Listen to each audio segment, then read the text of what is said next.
The classification of hadith, or we can say the kinds of hadith, it has some kinds like hadith qudsi, marfu. It has two sub kinds like marfu hakiki and hukmi, mawquf, maqtu, muttasil and musnad.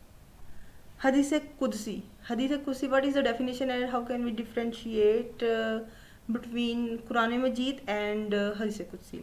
It is that hadith which Rasul Akram sallallahu alaihi wasallam quotes from Allah Ta'ala. In other words, it is a statement of Allah Ta'ala quoted by Rasul Akram sallallahu alaihi wasallam and which is not in the Quran. Difference between Hadith Qudsi and the Quran. In Quran, both the words as well as meaning is revealed by Allah Ta'ala, and Hadith Qudsi only meaning is revealed by Allah Ta'ala, which is put into words by Rasul Akram sallallahu alaihi wasallam. So Hadith Qudsi is not of the same status as Quran. We cannot touch Quran without wudu. Such is not the case with Hadith Qudsi.